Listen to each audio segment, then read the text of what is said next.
There it is, the Star of Mercy in concrete, glass, and steel, to offer help to all the children of the world, regardless of race, creed, or economic status.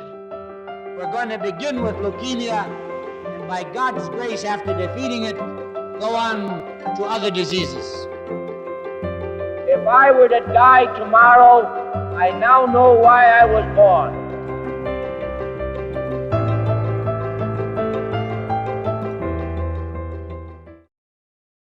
Hi everyone, my name is Kayla. I go by lilsimsie online, and you might know me from my Sims gameplay on YouTube and Twitch, but I also do a lot of fundraising for St. Jude on my channels. Every year I join in on Play Live, this year included. And this year, as we're kicking off the 2022 Play Live season, we are also celebrating 60 years since St. Jude first opened its doors in 1962. And today we are joined by a very special guest, Rick Shadyac, to talk about that incredible milestone. Rick, thank you so much for joining us today. Thank you for having me, Kayla. It's good to see you. It is good to see you. First, to get us started, could you tell us a little bit about your history with St. Jude and how you became the CEO and president of ALSAC? Sure. So can I call you Kayla? Is that cool? I want to make Absolutely. sure that we're good with this. I can call you lilsimsie too. It's fine. Your choice. What my nickname is then, okay? Oh, no. Okay. No. We're all good. So I'm so glad you asked me about how I got involved with St. Jude. So, Kayla, you have to go back to my parents in all honesty. And my dad was a Department of Justice lawyer in the 1950s, and we happened to be Lebanese. And the founder of St. Jude Children's Research Hospital, Danny Thomas, was Lebanese as well. And he was going around the country asking people that were of the same heritage, ethnicity as he was, to help him build St. Jude Children's Research Hospital. He approached my father and asked my father to bring a couple of his friends with him. They met in a bowling alley in Washington, D.C.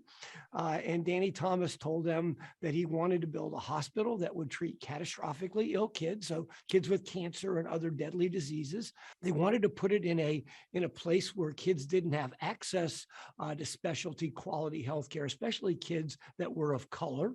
And then they also wanted to have a very unique model, and that was that nobody was going to receive a bill from St. Jude. So, we wanted to make sure we took the economics, the finances completely out of the equation.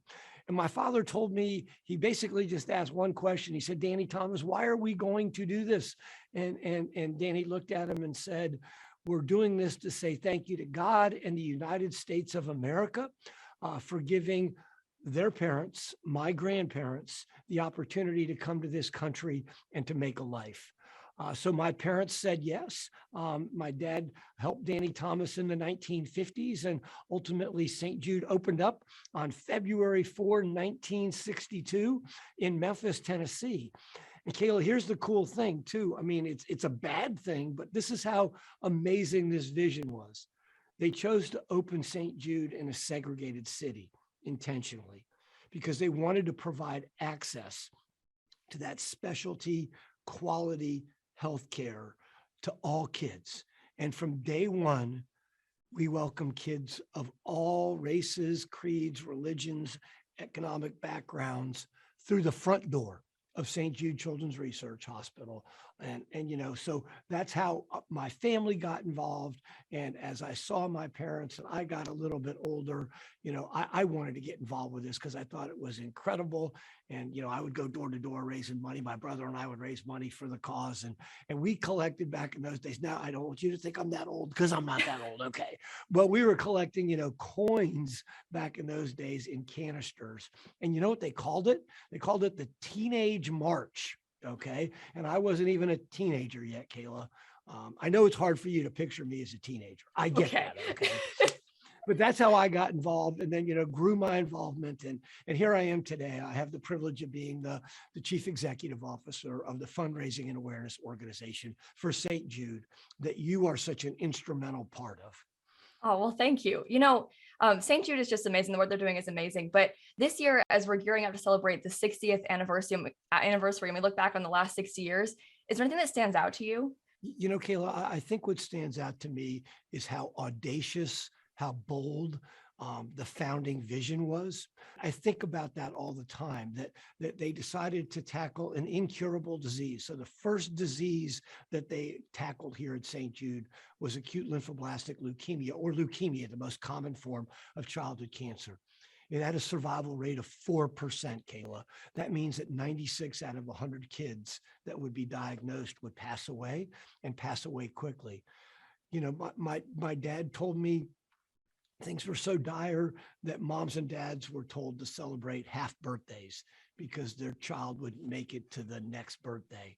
But they chose to tackle that incurable disease. And then the fact that they wanted to make sure that they opened this to kids of all races at a time when that wasn't the norm, especially in the South. I think that was just so bold and such the right thing to do, you know? And then I wonder how all of us would have reacted if somebody said, we're going to open up a hospital and it's going to be free. Okay. Mhm. Whether or not we would have signed up to support something like that. So, I mean, you think about how bold and audacious that is. That's what strikes me as I reflect back on these 60 years. And then, of course, the progress, right? Right. Just to give you one example of the progress, that disease that was incurable, that leukemia that had the 4% survival rate, it's now 94% today, due in large part to the research and treatment done at St. Jude. That is amazing. You know, if your dad and Danny Thomas could see the work that LSAC and St. Jude are doing today, what do you think they would think? What would they say? I think they'd be blown away. You know, Kayla, I reflect a little bit on you when I hear a question like that, because I wonder what your father thinks about you, my friend, and you know how proud I know that he is. That you've raised over $500,000 to support our mission. I know your father battled cancer, and I know that you had to grow up really quick and help with the family. So I think there'd be a great sense of pride like your father has in you. And I have a great sense of pride in you as well, Kayla, as I've gotten to know you. I know that my father would be saying, hey, you got a lot of work to still do because cancer remains the leading cause of death by disease in U.S. kids today. That's why what we're doing here today, Kayla, is so important. And you know, you've made a lot of progress with respect to things here in the United States, but you know, you need to take care of kids all around the globe. So I think they'd have a great sense of pride, but also they'd say, you got a lot more to do because we told you when you took this over, we told you that our vision was that no child should die in the dawn of life. We didn't say that no child in Memphis or no child in the United States should die in the dawn of life. We meant no child, and that means no child anywhere. So I think that's really what we need to focus on now, Kayla. And that's what you're helping us do. You and your incredible supporters are helping us do that. So when you think about all of that work that still lies ahead, is there anything that keeps you up at night? Yeah.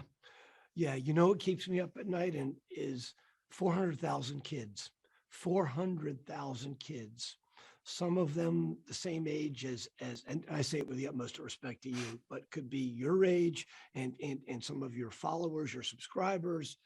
400,000 kids are going to get cancer this year. Over 80% of them are in low and middle income countries where access to care is problematic. Survival rates in those countries can be 20% or less. It's like it was back in 1962 or 60 years ago. And you know, Kayla, when you and I have spoken about this in the past, I know you share this vision. Where a child lives today is the single biggest predictor of whether or not that child is going to survive cancer. And I know you believe, like I believe, that that should never be the case, right? So we have to do better. And that's why we've made this pledge with the World Health Organization to try to raise survival rates from 20% to 60% by 2030. This is part of our $11.5 billion strategic plan. And you know what I'm really excited about, Kayla, and that's where you and your supporters come in, is this global drug initiative that we have, where we're literally going to be distributing free chemotherapy, the drug that kids need to survive childhood cancer. So it's going to be free. It's going to be quality chemotherapy. It's going to be delivered on a timely basis. And we will distribute that over the course of the next 6 years to 50 different countries, touch 120,000 kids. And we genuinely believe that this is going to be that game changer to raise survival rates. And then you and I are going to get back together on one of these live streams, and we're going to talk about all the lives that you, Kayla, and all of your subscribers and the gamers in this community, all the lives that you all have impacted. What a legacy, my friend. What a legacy. That is incredible. So, no, you're incredible. You are. You're incredible. Thank you. You I do my best. You are. So when you think about the next 60 years, what makes you feel excited? What makes you feel hopeful? All the possibilities that you and I just talked about. If that becomes reality, I think about what it means to have, let's say if we do touch 120,000 of those kids, let's say 60 or 70,000 of those kids survive. I'll be so curious to see what they grow up to be. It's those kinds of things. I'm excited also that we're going to do our darndest to raise survival rates here in the United States, because as you and I discussed, cancer still remains the leading cause of death by disease in U.S. kids today. So a mom who actually lost a child said to me, if you're that mother of that 1 of 5, 4 and 5 survive, which means that there's a mom or a dad, mom and dads of the 1 in 5. If you're the mother or the father of the 1 in 5, the 1 really matters. So we need to do better even here in the United States. I'm also excited in the future as we're now branching out into other diseases. We've always been involved with infectious diseases. I'm excited about work that we're doing with infectious diseases, and that's COVID-19, for instance. Mm-hmm. Okay, that's an infectious disease. But I'm also excited about pediatric neurological diseases, other blood diseases like sickle cell disease. These are all diseases that we need to make additional progress in. So that's what I think energizes us as we start to think about the future and all the lives that we're going to touch together, Kayla. So how will the continued support of the St. Jude Play Life fundraisers help to make that possible? Yeah, what a great question. So, I want y'all to think about this. The model that we have here is that no family is going to receive a bill from St. Jude, not for treatment, travel, housing, or food. Okay. So that means that public support is critical. And that's where you all come in. We can only stay true to this promise that no family is going to get that bill because of public support. So you all are literally helping kids every single day survive cancer. And then the research, a lot of the research is funded by the public. So if we're going to find cures for these diseases, we have to research these diseases, and you're supporting that research. So that what you donate today, as you are participating in this live stream and gaming and things like that, you're actually helping kids today and also kids well into the future.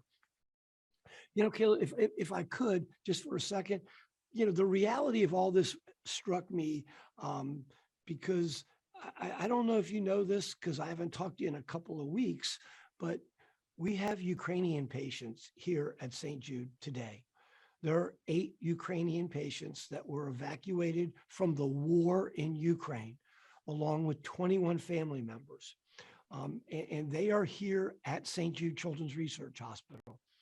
I can promise you this, Kayla, they don't have health insurance, okay? Mm-hmm. And you and your supporters, people listening to you and I have this conversation right now, you all are helping us take care of them.